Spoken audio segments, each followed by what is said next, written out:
Welcome to this weekly remix. I'm Soliana. And I'm Samira. On Monday, October 22nd, the Breakfast Club and the BTC Group are hosting several William Jewell College students in an open discussion about bullying and diversity issues. It will be from 3:20 to 4:30 in the cafeteria. It is open to anyone who wishes to attend. Please see Mr. Fela, Officer Hamline, or Mr. Anderson if you are interested in attending or if you have any questions. 8th graders, if you have a GPA of 3.5 or higher and are involved in activities in the community and in school, please join National Junior Honor Society. You can pick up an application from Miss Lang or Miss Link. Completed applications must be turned in to Miss Lang or Miss Link by today. And that's your announcements. Please stand and join us for the pledge. I pledge allegiance to the flag of the United States of America and to the republic for which it stands, one nation, under God, indivisible, with liberty and justice for all. Have you ever seen the tree in the library? No, what are you talking about? Let's go over to Phoebe Roman Elliott to see what it's all about. In its 108-year lifetime, this tree, originally from the site of the Clayview Country Club, witnessed many important events in our nation's history. Some standout dates include the Civil War, both World Wars, renovations to the LJH building, and the election of Barack Obama.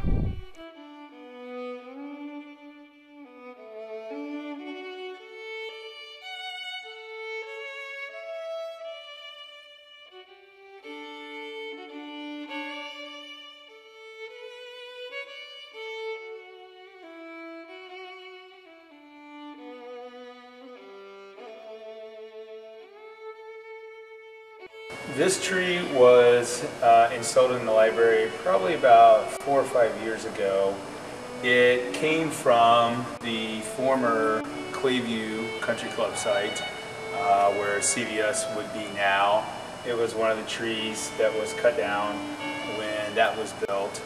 And so Mr. Broyles, the principal, actually talked to one of the guys and got this cross section. We actually got 2 of them. There's one here and there's one over at South Valley Junior High as well. And he and myself worked on staining it, and, along with Mr. Forsman, former technology teacher. And we stained it and got it mounted and put the dates on for the display that you see here.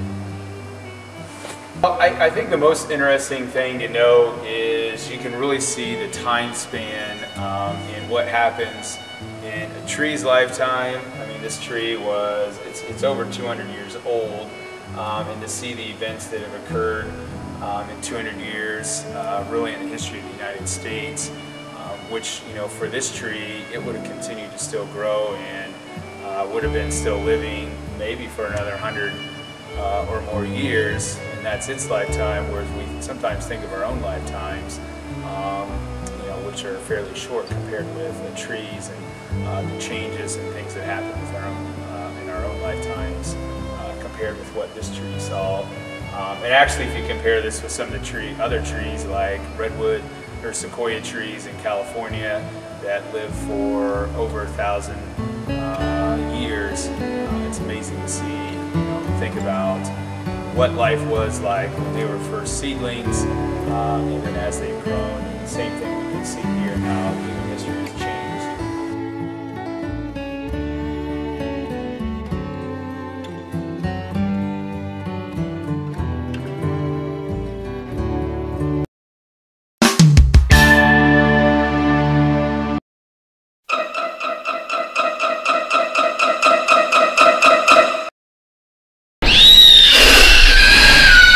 October 26th and 27th from 7 to 11 p.m. At LJHS, the entrance is the tennis court doors.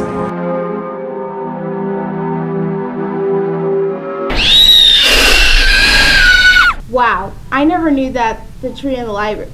Wait, about the tree in the library. That was a great story. So, have you heard about Slender Man? Wait, isn't that the guy who dresses up in the bunny suit? No. Let's go over to Ian and Tarsus to see what this is about.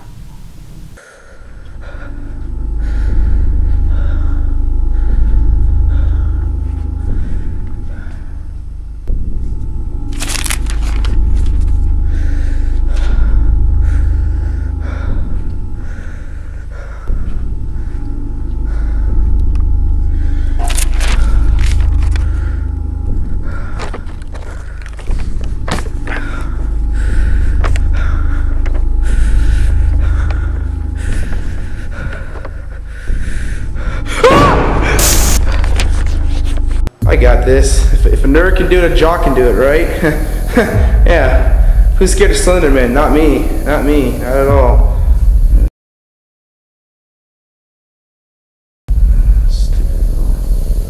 What the? What does that say? No, what the? Oh man, whatever. What the? Wait, what? Oh my god.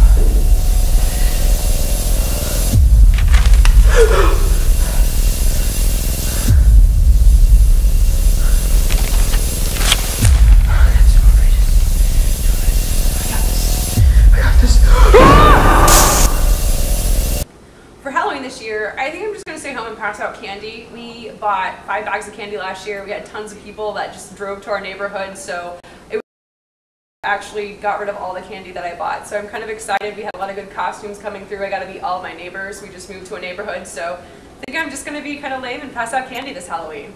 I grew up in Nevada, Missouri, and in Nevada, you were not supposed to dress up for Halloween after you were past 5th grade because there was a lot of vandalism, so we had something called Antivan.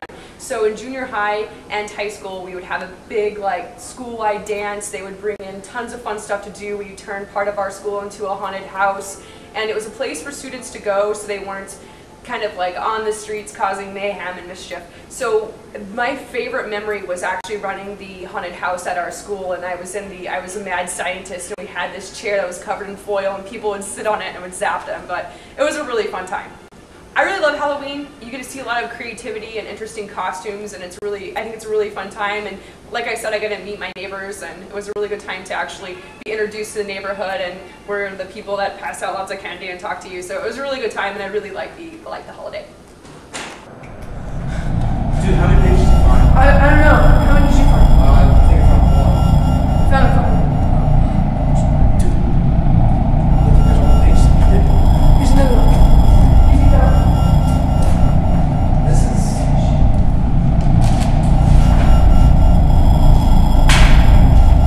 What does that one say? My plans for Halloween is I'm going to go trick-or-treating like everyone else in the world. To watch Casper the Friendly Ghost, and I will not be dressing up. And I will not be dressing up. My favorite Halloween memory is when I once got a huge Snickers bar. It was good. My favorite Halloween memory would be Halloween caroling. I'm not going to explain it, but if you were there, it was great. I don't really like Halloween because people use it as an excuse to be ridiculous. Oh, and I don't like Halloween. No. My plans for Halloween are to take my daughter trick-or-treating in our neighborhood down in Olathe to see some old friends and get to hang out with them, and she gets to hang out with some of her friends there. And then I'm also going to participate in being a part of Scream in the Dark, because that's always a fun time. And then I plan on helping out with Trick or Treat Village with Irie Book Club. We're going to hand out candy to the little ones. My favorite Halloween memory is going to play Ghost in the Graveyard at midnight when I was in about junior high age. It was so much fun. 3 of my friends got poison ivy though, because they hid in that poison ivy patch, and our parents were out there monitoring, but it was fun anyway. I really like Halloween because it's just a fun time. It's a time that you can dress up and be something else, and you can kind of be goofy and have fun with it. So I like Halloween for that reason. Is it the last page? I think we have one more. Let's go get it. There it is, the last page. Why not? Oh God!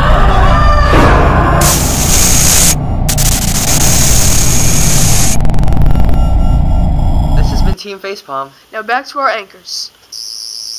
Wow, I was totally wrong. Well, I just love Halloween. Yeah, so do I. Well, Wait, let me guess. You have another story about Halloween for me? well, it's not for you, it's for the viewers, duh. Anyways, let's take it over to Avery and Asma to learn some more.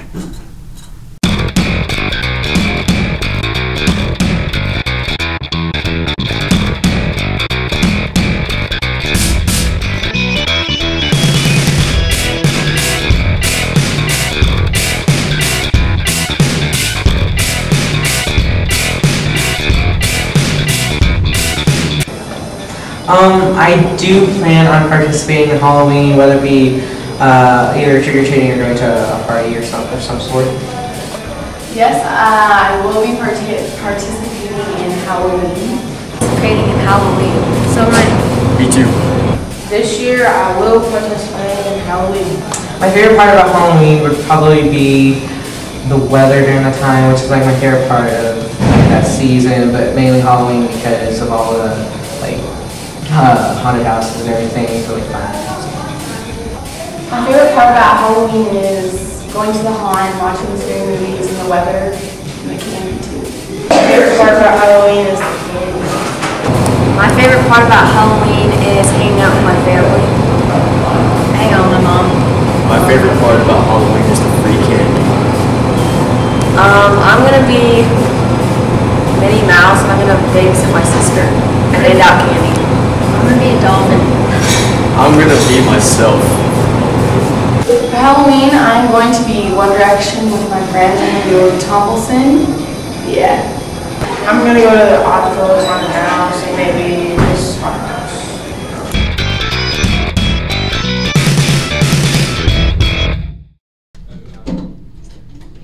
Welcome to your weekly sports report. I'm RJ. And I'm Veronica.